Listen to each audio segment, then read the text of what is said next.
ahorita ya en el transcurso de la clase ya llenan su encuesta. Voy a mostrarles un caso de un paciente, pero antes de eso quiero que más o menos el fin de todo esto es que ustedes puedan hacerse mejores en su diagnóstico, porque van a haber pacientes. Por ejemplo, en la materia de anatomía de cabeza y cuello están juntos tanto técnico dental como odontología. Ahora, si bien es importante que todos tengan un conocimiento de la anatomía de la boca, por lo menos, el enfoque de las dos carreras es distinto. O sea, el enfoque del técnico es completamente técnico y manual, pero el enfoque de ustedes es completamente clínico. Entonces, los temas que estamos viendo ahorita en esta clase, todos son temas que tienen que ver directamente con la vida o la muerte del paciente. Entonces, el que ustedes tengan el conocimiento y la habilidad para poder de entrada diagnosticar algo que está bien o está mal en cavidad bucal, algo que se ve raro, puede hacer la diferencia entre que un paciente viva o no viva, ¿okay? O en que viva con una calidad de vida muy alterada. El lugar más frecuente para que aparezcan cánceres en boca, aunque hay varios, son 3 lugares. ¿Okay? El primero es en la lengua, en las caras laterales y la cara ventral, que está por debajo. ¿Okay? Cara ventral sería la parte de abajo de la lengua y caras laterales. Otra zona donde aparecen mucho es en el triángulo retromolar, o sea, en la zona posterior, en la zona del tercer molar y zona del ángulo por dentro de la boca también aparecen bastantes. Y el último es piso de boca. ¿Okay? No significa que no pueda haber cánceres en los labios, o en las encías, o en el paladar duro, blando, pero estos 3 lugares son los principales. Y van a comenzar como úlceras, que primero son pequeñas, después son más grandes, algunas están socavadas, como esta de aquí, ven que se ve un dilato y se ve como aumentada el volumen y luego se ve con un socavado en medio. Algunas van a estar socavadas, otras van a ser exofíticas. Algo característico de estas lesiones es que si tú la tocas, se siente duro. Se siente más duro que el tejido de la lengua normal.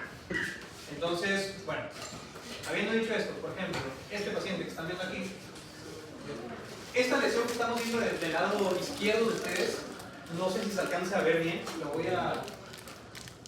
no sé si le puedo hacer zoom. Sí se puede. ¿Qué alcanzan a ver? ¿En qué zona está? ¿Cómo describirían la lesión?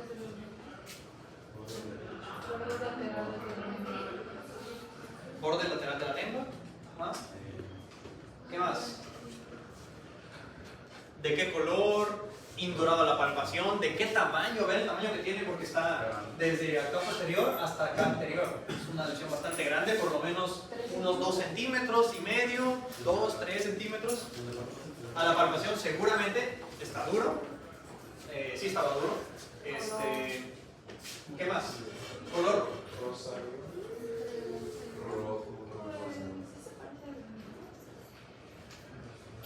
¿Qué dicen de color? ¿Exofítica o endofítica? Exo y la parte roja que aparece en las cicatrices como que endofítica. Muy bien. Y en cuanto a las lesiones, la parte que se ve exofítica sería base sésilo pedicular. ¿Recuerdas? Sí, porque la base es más ancha que la parte de arriba. Pues, ahora, en la segunda foto lo que estamos viendo aquí es que las lesiones en boca tienen que, tanto las biopsias, si son excisionales, o las lesiones que ya se consideran como cánceres, tienen que quitarse, pero se tienen que quitar con un margen de seguridad. Es decir, se tienen que expandir todavía 1 centímetro más aproximadamente para poder quitar la lesión y tejido que pueda estar infectado en la periferia, aunque no se vea. ¿Okay? Entonces, en este caso era un carcinoma mucoepidermoide en boca, y el paciente se le tuvo que hacer una resección con un margen de seguridad de aproximadamente 1.5 milímetros. Y este caso del paciente era de la maestra que teníamos aquí, la doctora Nelly Limón.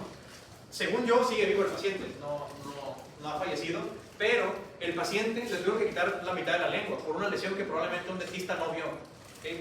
Fue probablemente por un empaste, un blanqueamiento, una resina, una carilla estética, y el dentista no lo vio. Entonces el paciente pues ya de entrada perdió la mitad de su lengua y probablemente la lesión pueda reactivarse y el paciente al final puede morir. Entonces, aquí hay un video rápido de su cirugía. Ahí le están quitando pues, ya la mitad de la lengua y 3 doctores. Uno se restricciona. Entonces, pues todo esto se puede evitar, doctores, con un buen diagnóstico, únicamente diagnosticando la lesión a tiempo, tratando la lesión de la manera adecuada. Obviamente un dentista general no está capacitado para tomar algunos tipos de biopsias, es decir, biopsias sencillas sí las pueden tomar, pero una biopsia en una legión sumamente vascularizada como el piso de la boca, la tiene que hacer un especialista. ¿Okay? Entonces, bueno, espero que esto sea solo como reflexión para poder tener un buen diagnóstico. Eso simplemente son datos rápidamente, datos de Estados Unidos, aproximadamente 45,000 por cada año, y de los de cavidad bucal, 3 ubicaciones principales. ¿Cuáles son? Las que les dije ahorita, las 3 ubicaciones más comunes para cáncer de boca. ¿Base de qué? ¿Ah? Zona de abajo y zona lateral, ¿de dónde? De la lengua, que se le llama cara laterales o cara, ¿cómo se llama la parte de abajo? Ventral, porque está en el vientre. ¿Okay? La cara de arriba es cara dorsal, ventral abajo y dorsal espalda, la parte de arriba de la lengua. ¿Qué más? Hay una zona que se llama el triángulo retromolar o trígono retromolar, que es posterior a los segundos y terceros molares, que es la zona de la mucosa, y el piso de boca. ¿Okay? El piso de la boca. Factores de riesgo. Recuerden que yo les comenté que había dos, no sé si recuerdan la clase pasada, les dije que había 2 tipos de papiloma que están muy relacionados al cáncer, y son los tipos 16 y 18. ¿Okay? Los tipos 16 y 18 del virus del papiloma están muy asociados a carcinomas, en orofaringe, en la laringe, en cavidad bucal.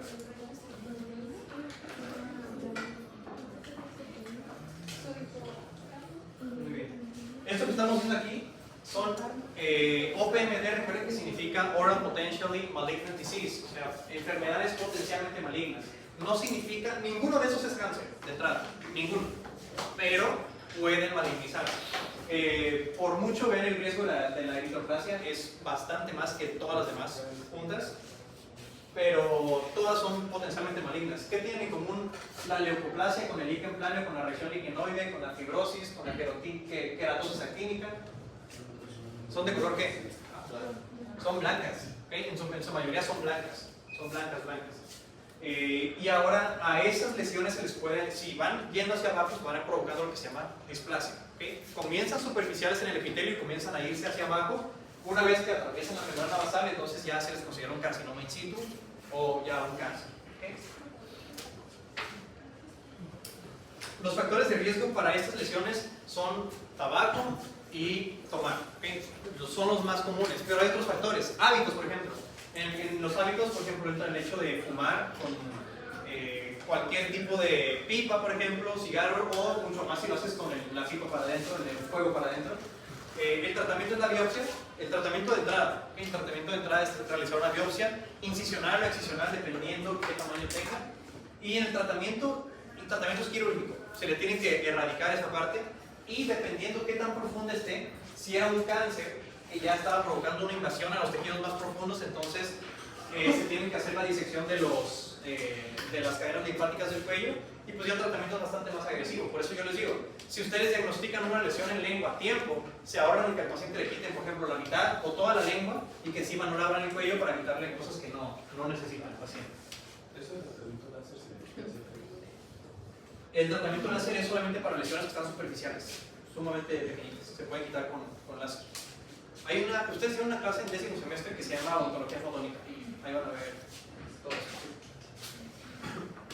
Esto rápidamente solamente es para que ustedes tengan conocimiento de para qué funciona. TNM significa Tumor Node Metastasis, y son 3 tipos de evaluación separados que se le hacen a cada lesión que tiene el paciente. Es decir, si recuerdan la foto del paciente, del caso, esta. En el caso de la lesión que está aquí al lado izquierdo de ustedes, esa lesión que ustedes están viendo ahí, la T significa tumor, es decir, de qué tamaño es esa lesión tumoral que tiene el paciente, en base a si es menor a 1 centímetro, mayor a 1 centímetro, mayor a 1 centímetro pero menor a 2 centímetros, en base a eso se le va asignando una calificación en cuanto al tumor. Después, en la sección de no, en la sección de no, lo que van a hacer con el paciente es evaluar si están ya afectados los ganglios linfáticos de un lado o de los dos lados del cuerpo. Por ejemplo, De los 3 lugares que vimos para cáncer en boca, que eran triángulo retromolar, uno de cada lado, zona ventral y lateral de la lengua y piso de boca. De las zonas que vimos son 2 triángulos retromolares, o sea que son en los laterales, y en la zona ventral de la lengua también tenemos una zona derecha y una zona izquierda, pero el piso de boca está en línea media. Eso que esté en línea media tiene la implicación de que si tienes un cáncer en el piso de la boca, se va a diseminar tanto al lado derecho como al lado izquierdo. Diferente si tú tienes un cáncer, por ejemplo, solo del lado izquierdo de la boca, como en el caso del paciente. Entonces, teniendo un poco en cuenta eso, tal vez sería un poco con peor pronóstico un cáncer en el piso de la boca que está en línea media a uno que esté solamente en lateral. Ahora, la evaluación del tumor se hace dependiendo del tamaño. Mayor 1 centímetro, 2, 3. Después, la N significa no, o sea, nódulos linfáticos que estén afectados o no estén afectados. Y por último, M1 o M0 significa metástasis. Isometástasis o mesometástasis. Se hace esa evaluación para los carcinomas y entonces en base a eso también es su pronóstico. ¿Qué exámenes se le pueden hacer a ese tipo de lesiones? La ortofontomografía es lo mismo que una radiografía panorámica. De manera general, los cánceres en boca producen 2 síntomas bastante comunes. Normalmente provocan aumentos de volumen, ya sea en las encías, en las zonas que ya vimos de boca, o también puede ser intraóseos como el osteosarcoma que ya vimos el parcial pasado, y muchas veces provocan dolor. Es decir, un aumento de volumen y dolor, y que lleve el paciente con esa evolución ya varios meses, es tiene un pronóstico muy reservado, ¿sí? Porque muy probablemente ya sea un cáncer. Después, en la tomografía computarizada, podríamos ver si ese paciente está teniendo una lesión, por ejemplo, ya vieron los ameloplastomas, keratoquistes en patología. ¿Recuerdan las lesiones radiolúcidas que provocan? Cuando... ¿Sí lo han visto o no lo han visto? Un quiste en boca, ¿cómo se ve? ¿Recuerdan cuáles eran las 2 características para que se forme un quiste? Que lo vimos en la clase pasada. Cavidad y recubrimiento de epitelio. Muy bien. Entonces, esa también al inicio de la clase yo les mencioné que no es lo mismo una lesión maligna a una agresiva. Una lesión agresiva significa que es una lesión que está creciendo y se come el hueso y se come los dientes. Las lesiones malignas, por más raro que parezca, respetan los dientes. O sea, se comen el hueso y pueden provocar lesiones dentro de los maxilares, pero en muchas ocasiones respetan los dientes. Es decir, el paciente puede tener, volviendo al dibujo de la mandíbula,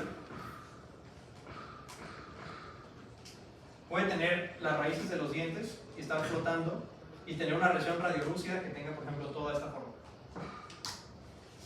Cuando muchos quistes que son benignos, que simplemente son agresivos, como el keratoquiste o el dentígero, pueden provocar una rizólisis de las raíces y están así cortadas. El que estén cortadas no es un diagnóstico definitivo, pero es muy presuntivo de que la lesión sea benigna. O sea, no es un cáncer, simplemente es una lesión sumamente agresiva que está haciendo que se coman tanto las corticales del hueso como las raíces de los dientes. Cuando normalmente, esto no es así de ley, de que no es que si se comen los dientes sea benigno y no es que si no se comen los dientes sea maligno, pero es muy predictivo, es bastante común. Entonces, bueno, y la resonancia magnética, aunque el gold estándar por obvias razones sería la biopsia. Y ya una vez que se hizo el diagnóstico de cáncer, entonces lo que sigue es el tratamiento quirúrgico, que es la remoción completa de la lesión, con una característica muy importante que es el margen de seguridad. Tiene que haber un margen de seguridad para poder quitar esa lesión, y después tiene que haber una disección de los ganglios linfáticos del cuello. Al paciente del caso clínico se le hizo esa disección, que incluyen las siguientes estructuras que estamos viendo aquí. Y obviamente el paciente va a entrar en terapia de radioterapia o quimioterapia, dependiendo qué tipo de cáncer sea el que tenga ese paciente. ¿Hay alguna duda de lo que estamos viendo ahorita? Tampoco vamos a preguntar así que estadifiquen un tumor, qué tipo en la escala de TNM, pero quiero que sepan que existe, cómo se evalúa y cuáles son las funciones. ¿Dudas de lo que vimos? Displasia, anaplasia, metaplasia, hipertrofia.